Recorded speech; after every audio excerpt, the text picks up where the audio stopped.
우리 하나님께서 오늘 우리에게 주신 말씀 다 함께 보겠습니다. 욥기 28장 12절에서 28절의 말씀입니다. 하나님께서 이 시간 우리에게 주신 말씀은 욥기 28장 12절에서 28절의 말씀을 저와 여러분이 한 절씩 교독하도록 하겠습니다.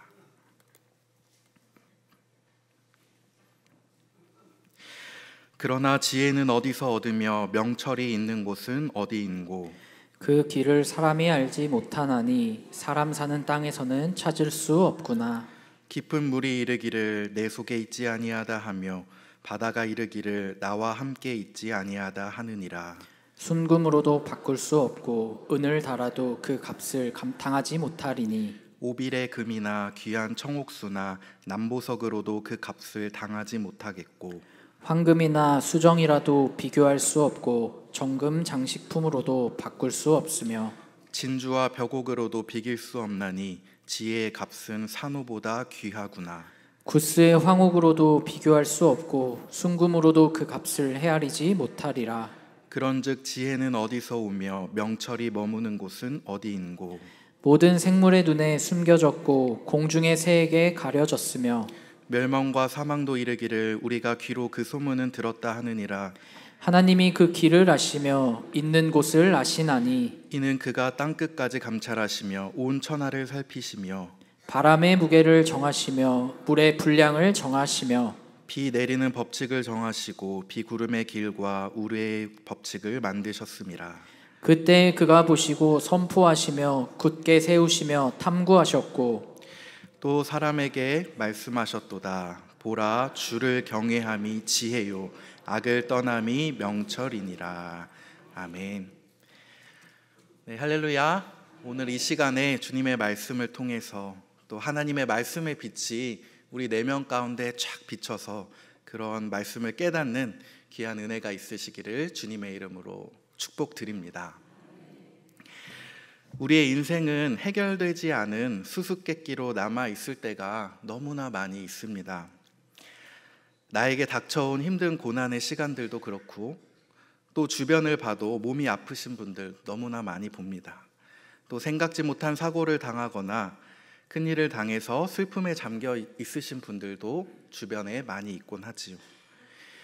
저는 그럴 때마다 한번 생각해 보곤 합니다. 하나님 왜 이런 시련을 주십니까? 그분 참 좋은 일을 많이 하셨고 선한 분이신데 왜 하필 그분한테 또 그런 불행이 생깁니까? 이런 생각을 많이 하곤 했었습니다. 하나님의 뜻, 하나님의 지혜가 과연 어디에 있느냐고 말입니다.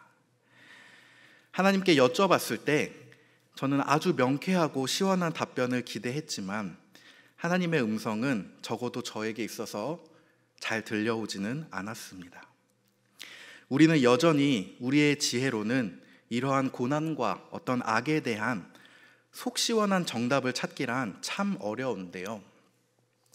어쩌면 이 어려움이 당연한 우리 삶의 이치라고 생각이 듭니다.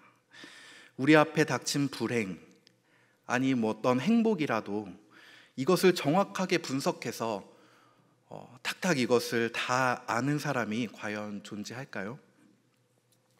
만약 그것을 다 아는 사람이 정말 있다면 그 사람은 마치 자신이 하나님인 양 그 자체로 하나님이 되버릴 가능성이 높은 사람일 것입니다. 김기성 목사님이 쓰신 욥기 산책이라는 책을 한번 인용해 보면 이렇게 말하고 있습니다. 어쩌면 인생이란 삶이 우리에게 던지는 질문에 응답하는 과정인지 모르겠습니다. 삶은 모험이며 결단입니다. 그러나 삶에 있어 저마다의 정답이 없다고 하여 우리는 그 삶을 포기할 수는 없습니다. 순간순간 우리에게 다가오는 영원한 빛 한 자락을 알아차릴 수 있다면 그 또한 아름다운 인생이 아닐까 싶습니다. 그러면서 시인 황동규님의 내비게이션 끈 여행이라는 시를 소개하는데요.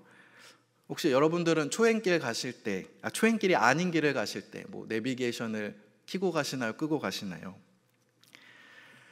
제가 한번 시를 한번 낭독해 보겠습니다. 목적 없이 홀가분도 없이 떠나는 것이 여행 가운데서도 상품인데 가는 도중 새로 태어난 길 탐나 슬쩍 들렀다가 더 새로 태어난 길을 만나 긴 요한 일 두고 온 게 불현듯 떠오른 듯 되돌아오면 또 어때? 이왕 길을 벗어난 김에 물새들과 알 듯 모를 듯 같이 걷는 해변, 금빛 우려낸 빛이 사방에 어르댄다. 여러분, 꼭 정해진 길로만 가야 한다면 그것처럼 따분한 인생은 없을 것입니다. 가끔은 길을 잃어버리거나 또 의도적으로 익숙한 길에서 벗어날 줄도 알아야 진정한 인간다운 삶을 살아갈 수 있는 것입니다. 저는 그런 점에서 오늘 욥기가 내비게이션이 꺼진 여행처럼 인생에 있어 우리에게 참 색다른 길을 제시하고 있다고 생각합니다.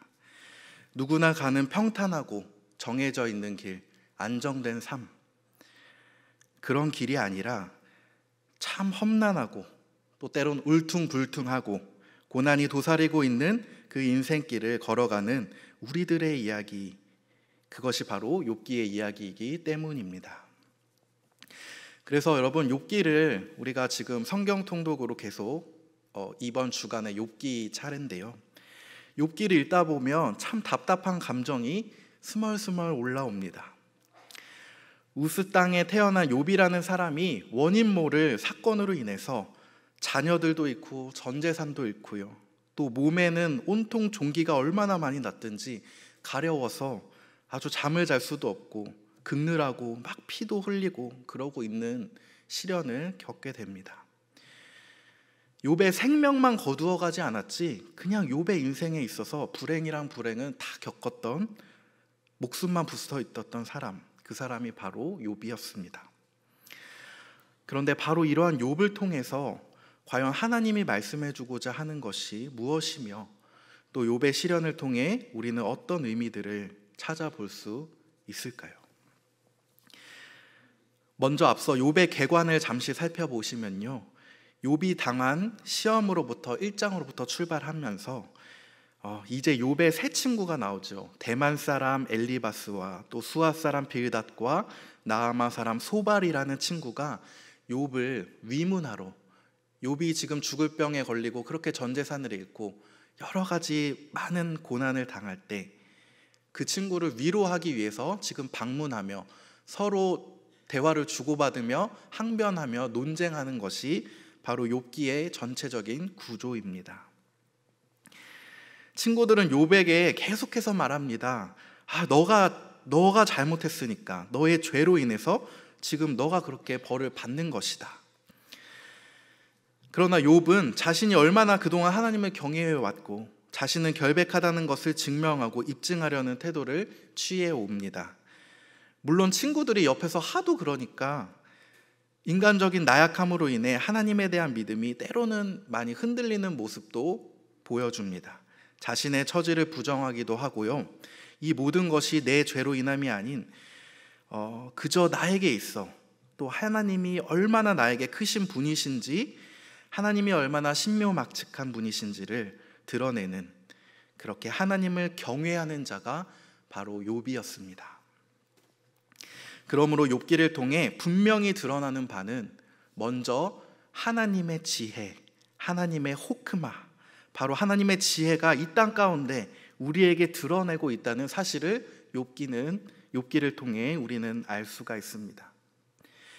그렇습니다. 여러분, 하나님은 이렇게 온 우주 만물과 온 세상과 우리의 마음 가운데 지혜라는 그 하나님의 성품을 온 누리에 비춰서 드러내 보여주시는 분입니다.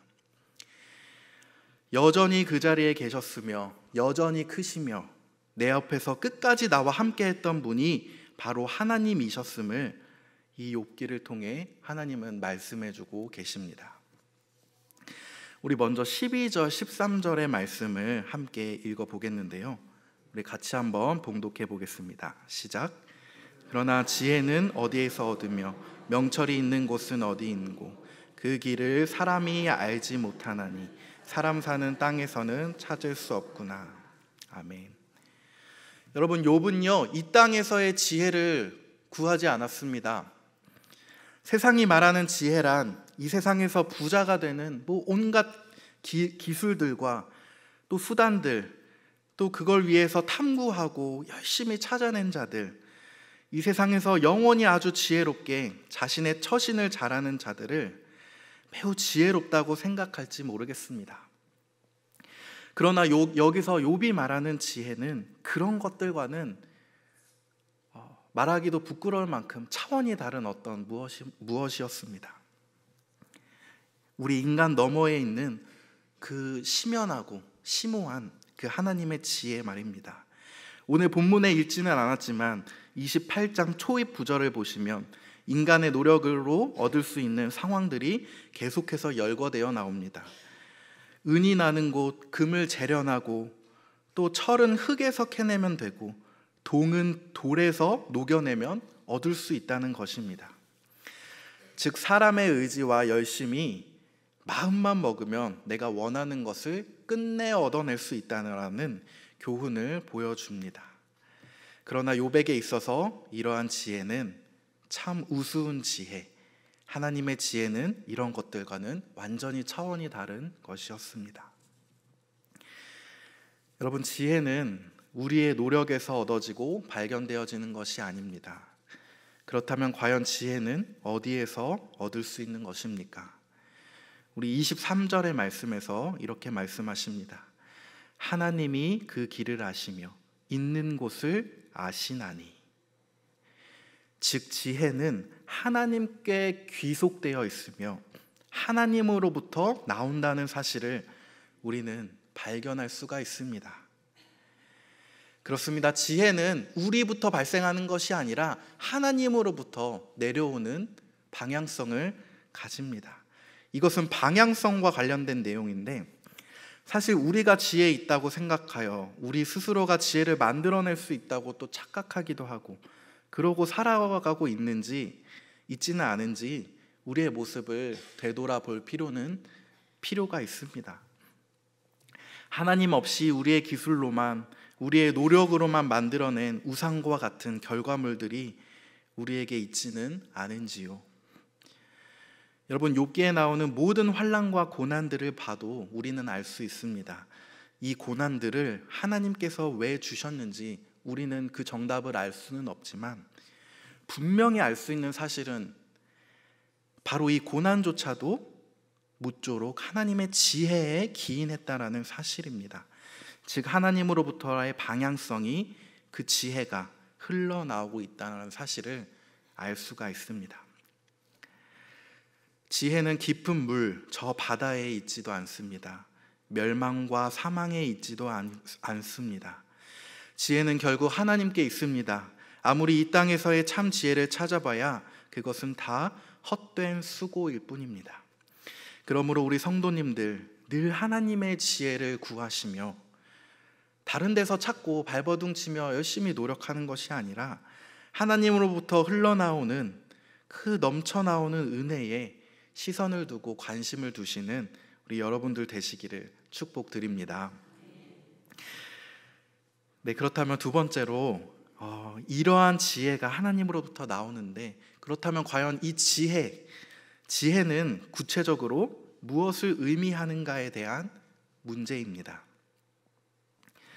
제가 설교를 준비하면서 지혜란 과연 무엇일까? 너무나 추상적인 단어로 제게는 다가왔습니다.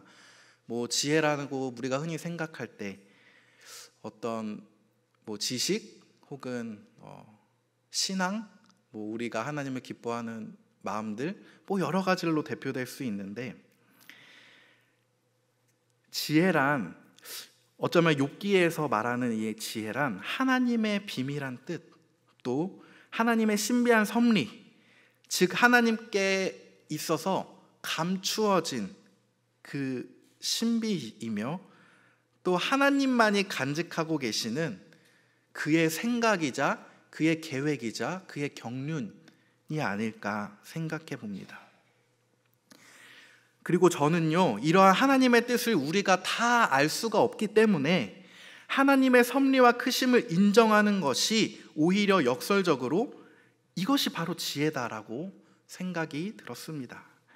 여러분, 하나님의 지혜는 너무 깊어서 우리가 감히 가늠할 수조차 없습니다. 하나님의 지혜는 그렇기에 부분적으로 숨겨져 있고 은폐되었다라는 것을 의미합니다.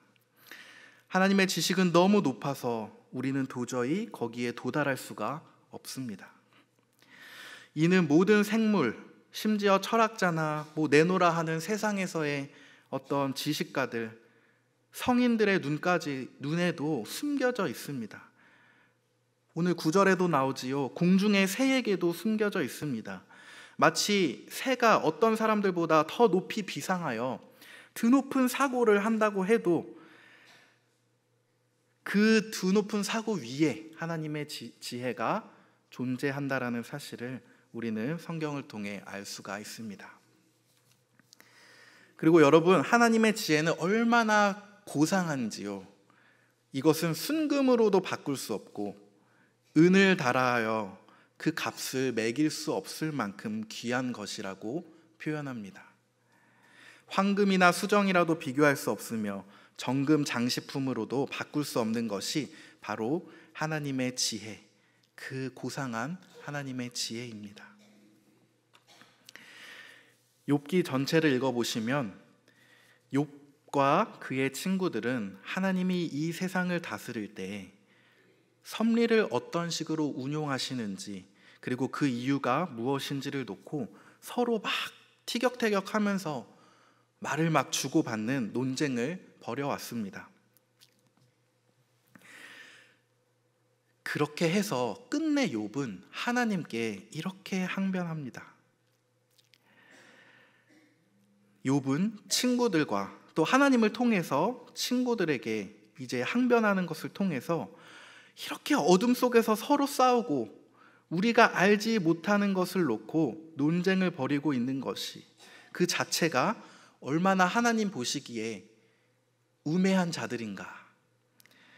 사람의 이성이라는 다림줄과 추로, 저 깊은 하나님의 모략과 계획을 측량한다는 것 자체가 어불성설이다. 누가 하나님의 섭리가 왜 그렇게 되는지 그 이유를 제시하거나 하나님이 통치하실 때의 공리와 조치와 방법, 또는 하나님의 지혜의 은밀한 계획들을 누가 과연 설명할 수 있겠는가 라고 말입니다. 그러므로 내 생각을 뛰어넘는 그 하나님의 존재 자체를 그대로 우리가 인정해 드리는 것 자체가 바로 지혜입니다. 내 잘못, 내 죄로 인해서 하나님께 심판과 벌을 받는다는 어떤 그런 신명기 사관적인 혹은 지금까지 내가 경험했던 내 생각의 틀에 갇힌 것이 아니라 우리의 생각을 뛰어넘는 하나님의 뜻을 존중하는 것이 바로 인간이 갖출 수 있는 최고의 지혜라고 생각합니다. 욥기 후반부에 가시면 이제 욥이 자신이 고통받는 이유를 알고 싶어서 하나님을 찾아가 그렇게 매달립니다. 하나님, 나에게 왜 이런 시련을 그렇게 주셨나요? 그런데 하나님께 들려왔던, 욥에게 돌아왔던 대답은요, 하나님이 말씀하시죠. 내가 땅에 기초를 놓을 때 과연 내가 어디에 있었느냐? 정말 뜻밖의 질문을 하십니다. 욥은 자기가 겪는 고통의 원인에 대한 해명을 듣고 싶은데요, 하나님은 전혀 다른 곳을 가리키고 계십니다. 하나님이 세상을 창조하실 때 욥은 아무것도 한 일이 없습니다. 욥은 입을 다물고 맙니다. 하지만 하나님의 질문은 계속됩니다. 온 우주의 창조와 세상을 가득 채우고 있는 피조물들의 창조와 질서 있는 운행에 과연 욥, 너가 어떤 기여를 했느냐라는 것입니다. 지금 당장 눈앞에 닥친 내 고난, 이 작은 문제들이 나에게는 너무 있어서 큰일인데 하나님은 욥에게 우리의 눈을 들어 저 큰 우주를 바라보라고 말씀해 주십니다. 여러분, 우리의 생각을 뛰어넘는 이 하나님의 지혜와 지식, 참 가슴이 벅차오르지 않으십니까? 이 하나님의 크심과 위대하심, 그것들이 이제 우리에게 느껴진다면, 그렇다면 이제 우리들은 그 크신 하나님을 바라보며 하나님의 위대하심과 전지전능하심을 그 자체로 드러내고 송축하는 것으로 아주 자연스럽게 우리의 반응이 이어지게 됩니다. 바로 하나님을 경외하는 것, 하나님의 명철을 찬양하는 것, 그분의 영광을 찬양할 수밖에 없는 결론으로 우리는 도달해 갑니다. 우리 28절의 말씀 맨 마지막 구절 한번 같이 봉독해 보겠습니다. 시작. 또 사람에게 말씀하셨도다. 보라, 주를 경외함이 지혜요 악을 떠남이 명철이니라. 아멘. 수미상관의 구조처럼 12절의 질문들에서 지혜는 어디서 얻으며 명철이 있는 곳은 어디인고? 라고 시작했습니다.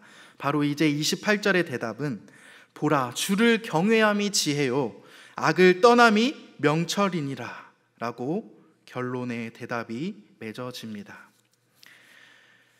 결국에는 이러한 하나님의 크신 지혜 앞에 우리는 그저 엎드리며 하나님을 경외하고 정말 그분의 크심 앞에 우리의 작음을 인정하고, 여러분, 우리가 교만해질 수 없지 않겠습니까? 우리가 정말 겸손한 마음으로 그저 하나님 앞에 엎드리며 하나님을 찬양할 수밖에 없는 존재라는 것이 바로 그러한 결론으로 욥기가 다다르고 있습니다. 여러분, 여호와를 경외하는 것, 모든 신앙의 정수인 줄 믿습니다.